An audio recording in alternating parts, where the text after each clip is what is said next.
I didn't record that part. The gut part?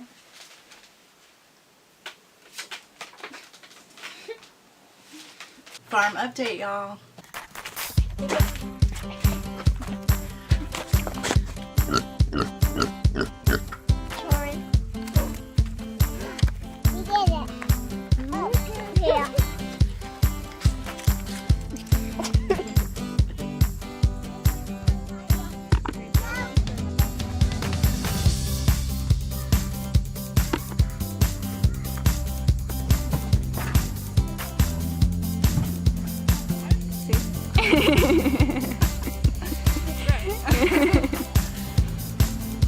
Alright, go for it, bro. Yep. Hey guys, we're back. It's been a long time. It's been over a year. It was last August. It's September now. So I stopped uploading because basically I just got busy.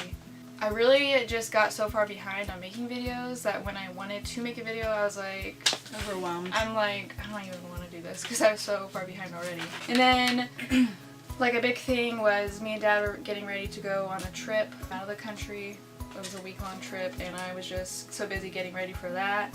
And it was kind of like, what's one thing that can give? And obviously it was just the vlog because it wasn't, you know, top priority for me.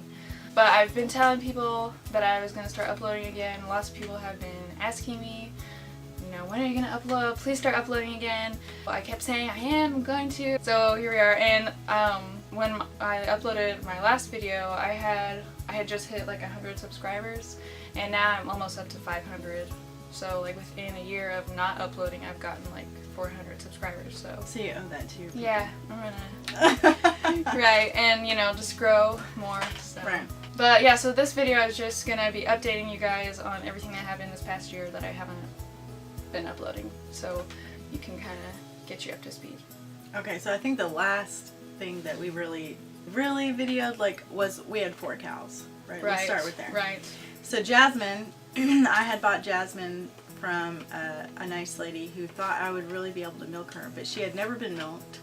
And I started to try to work with her, but every time I would get more than a quart of milk out of her, she would just freak out. I mean, freak out, like to the point where I was scared that both of us were going to get hurt. Yeah, it was dangerous. It was kind of dangerous. And I wasn't really feeling very confident in that. And so we did end up selling Jasmine and her calf to a very sweet guy who had beef cows. So she went into a small herd. So that was, I just prayed and prayed the Lord would give us the right owner for her at the right price, and he did. I mean, he worked it out just fine. So then I really wanted to have a milk cow, and so we found Mercy. She was the Highland Jersey cross with her calf, and that also was a really cool experience. Wonderful family that we bought her from. Really enjoyed getting to know them a little bit, and are still friends with them on social media. But the girl that milked her all the time was around Hagen's age, and she just kind of latched onto Hagen, wanted Hagen only. So when Hagen went out of the country, it was a blessing that she still had her calf on her, because if not, then I don't know what we would have done, because she just did not want me to milk her. So after those 2 experiences, I was just scared really of cows. I had never really been around animals that large before, and it's really hard to bond with an animal that is full grown, that hasn't been raised on your farm, that's that large. It can be really intimidating if you haven't grown up around those animals, and I didn't. And I think another part of it was I wanted to be able to travel more, right. But like I would not have been able to go on that trip if we didn't have Mercy's calf, because no one would have milked her. Well, so it was kind of like, it was just hard for us to like work around that. Right. So with both of our and I think neither one of us really realized what a stress it was becoming.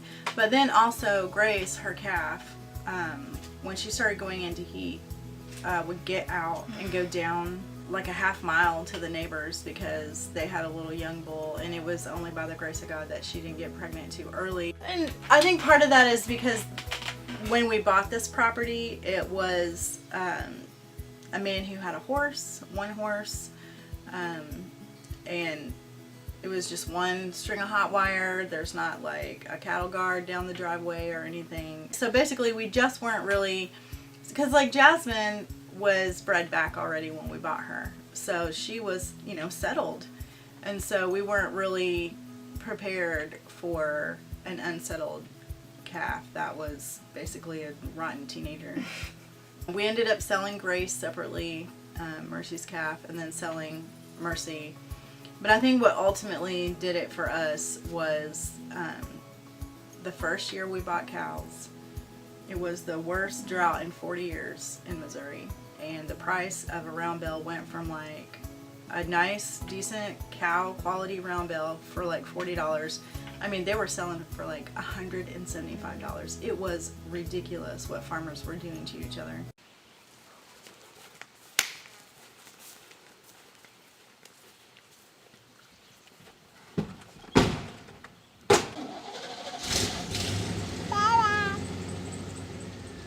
I heard some people were saying it was cheaper to get a truckload from like Arkansas or something up here instead of trying to buy hay from here.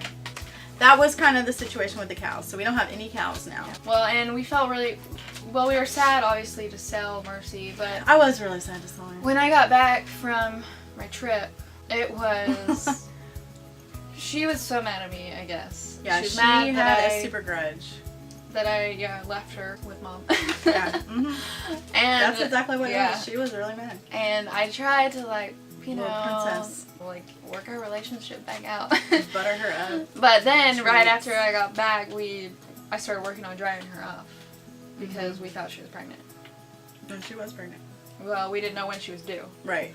That was a whole other. That's a whole other story that I don't think for another day. Time for. So I came back. She was mad at me for leaving her, and then I started driving her off. And of course, I wasn't spending as much time with her because I wasn't milking her every single day. She just became really grumpy, and I was never scared of her. I kind of got a little nervous around her. I always was on my guard. But she was never mean to you. And I mean, there were a couple of times when she was trying to horn me. Well, she started doing that to me, but she never did that before. It was the cost, and she was grouchy, and it just wasn't working.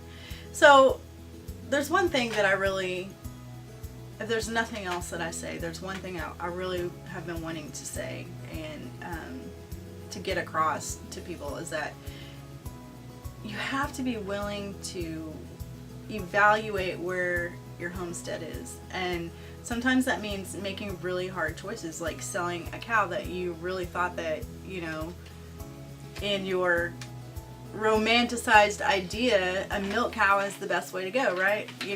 That's going to feed such a large family, and milk and buttermilk and butter and all these different things.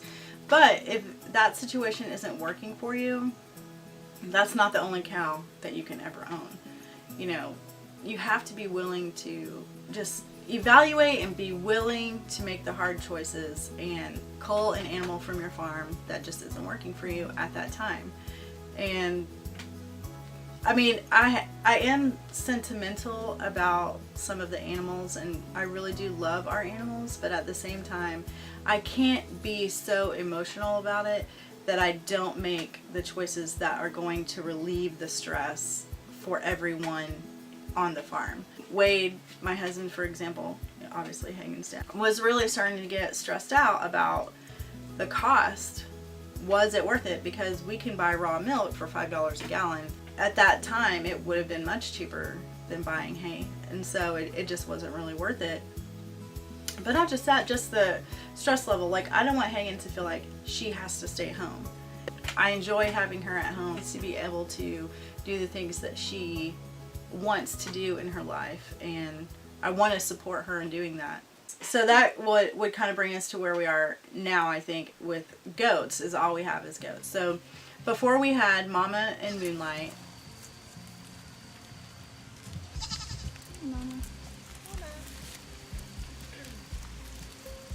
We bought a buck, Mr. Wild, and of course we have Pequeño still.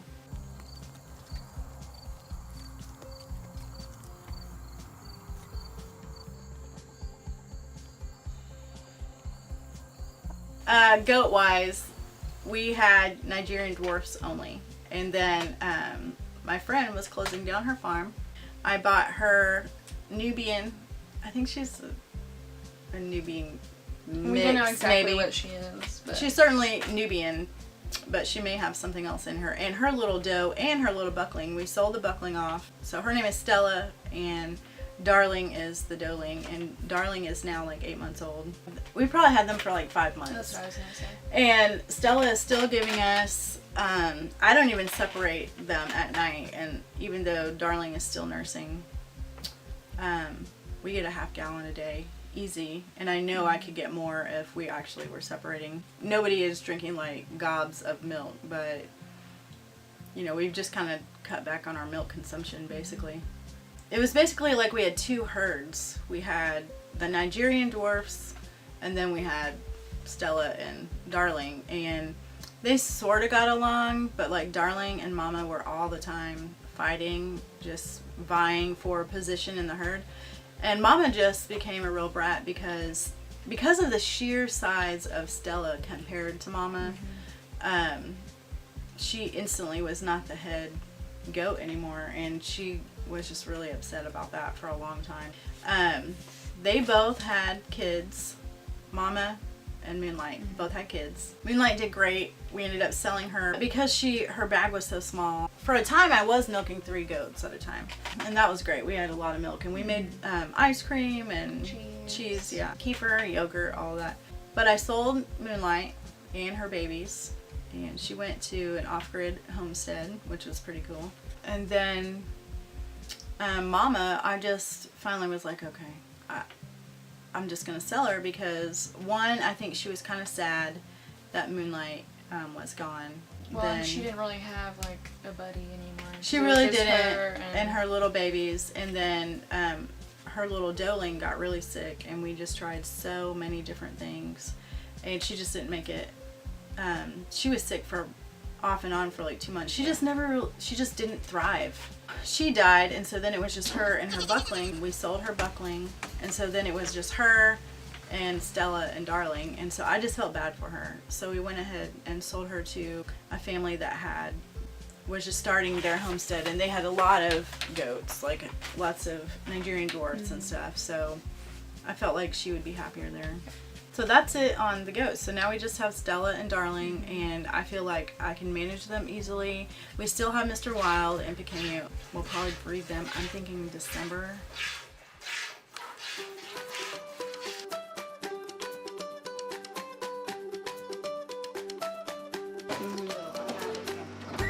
That's okay. It's been a long time since I know. So Hagen, what's your job on the farm? I am the advisor.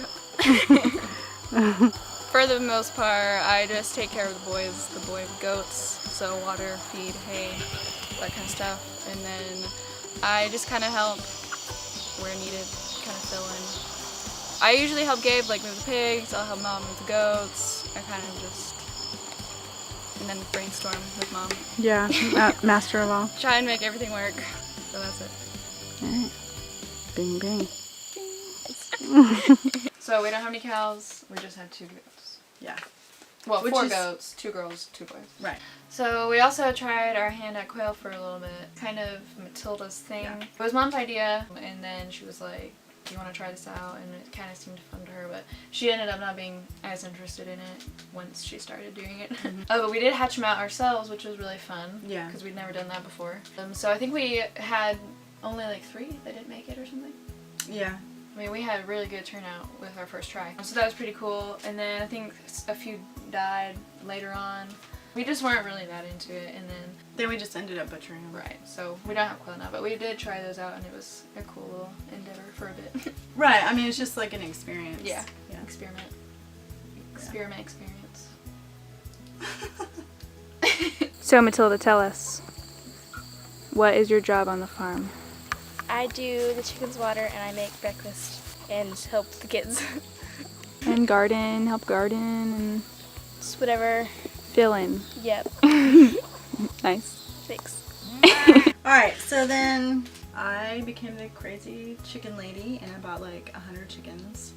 Well, from the hatchery that we have been buying from, they used to do it 25 free for every 50 chicks that you bought, but now it's just like it's less than $1 a chick. They're not free anymore, but they're like super cheap. And we ended up getting 25 free ones. But I ordered Freedom Rangers this year, and at first I wasn't really impressed because it seemed like they were growing really slow. We butchered them at 16 weeks, we just did that like, was it last week?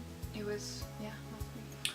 But even though they were kind of small, we didn't really give them high quality feed. They free ranged a lot and like down in the woods and stuff. So once we got them cleaned up and actually butchered, and I actually thought, I mean, I didn't really weigh them this year.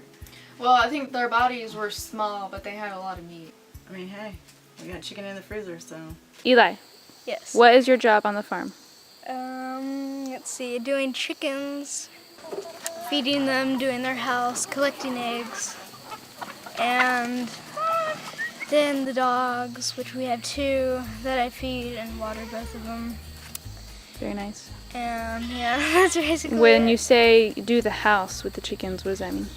Like clean it out. Well, Matilda helps me clean it out, and you know, How many eggs are we getting a day usually now? we only get like 2 or 3 a day, but now we're And how many laying hens do we have? I don't know.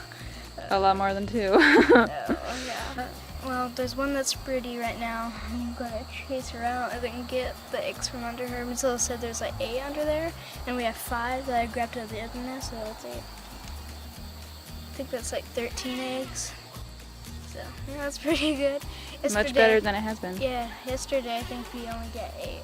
Yeah. All right. Thank you, sir. Welcome. Nice to meet you. Okay. Golden. What happened? Yolk. around. And dropped it. Yeah. I was laughing and it happened to fall off. You got nervous by the camera and dropped it. So back in February, we got Pigs! yeah. So far, pigs have been my favorite animal, and Gabe does them on a daily basis. But of course, I kind of oversee everything. Hey, Gabe. Okay. So, what do you do on the farm? I do the pigs, feed and water. We have 3 right now. It's Jerry, Bacon, and Barbara. We're actually going to eat Bacon. That guy. Right now we have them in a 2-strand hot wire line that connects to the box in the feed barn. We also have Barbara in a separate hot wire yard, and with the extra chickens, we have a hot line on the inside.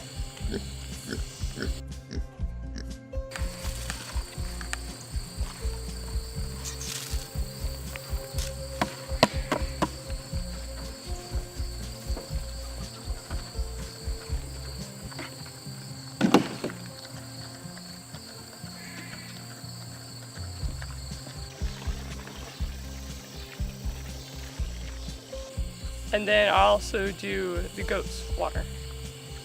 Awesome. Now, explain to us the yard for these guys. So every week, every Monday, I close them in a lane that we have back here. And then I take down this hot wire line. Then I move the post to a new place, put back up the line, turn it on, and then open it back up to them. They have fresh grass every week. You can see over here where they've already had a previous yard. You can see where the Kind of the pigs line didn't of eat it. all the tall grass. So we have a little shelter for them there, water, and then this yard here. And so how long have they been in this yard? I moved them Monday, so they've only been here for like 3 days. Nice. Yeah. Oh, that was weak. Yummy. Our pigs are great. We love them, and we're going to be butchering one in the fall, maybe even close to winter depending on the weather because it's still really hot here still at least in the 80s. Anyways, really happy with them, looking really forward to it. Been doing a lot of research, hand-hewn farms. And we're gonna do everything ourselves. So. Yeah, we'll be doing the kill, scraping, processing the meat, and probably doing some old school salt cures. I mean, he's really not that big. They'll be, So they're 10 months old right now. yeah, 10 months old. So I mean, it's getting close to time for an uncastrated male to be butchered. But you know, until the weather cools off, I just keep feeding them acorns all the time.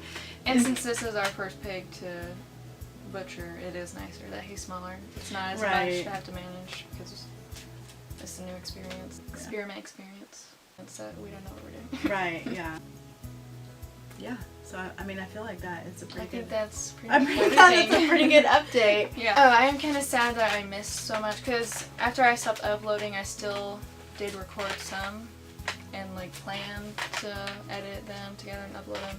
And then I just got so far behind that I stopped recording altogether. And so there's a lot of stuff that I missed. But I definitely want to get back into, you know, weekly doing this for us because it's cool to see. Like I was watching my older videos the other day just so I could see like where I even left off, and it was really cool to see how far we've come already, and it's only been a year. Yeah. And then also a lot of people were saying how encouraging it was to see our videos, and I want to be encouraging to people. I mean, that's kind of my goal in life, you know, just be hopeful, you know. Yeah. There's a lot of, I mean, life is hard, and if we can spread hope wherever we can, then we should. Yeah, there's a lot of haters. Yeah, so there's a lot of people who were saying that they appreciated our videos and they were encouraged by it. And I know we're encouraged by other people's homesteading videos. And I mean, if you can learn from us while we're learning. Yeah. I mean, that's kind of what not to do. That's kind of when I first started. I think that's what I said in my first little video I made was just, you know, that we can learn together and. Right. Well, and I think for some people it is encouraging to see that we are doing it even though we don't know what the heck we're doing. Right. And I think a lot of life is like that. You can't just go to school for every little thing in your life. Like sometimes experience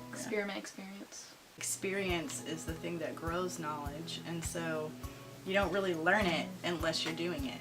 You know, we're just basically documenting as we're learning things. And so when there's people out there that are ugly or rude about it, that really just shows, well, we don't care, but also it really just shows their lack of character as well.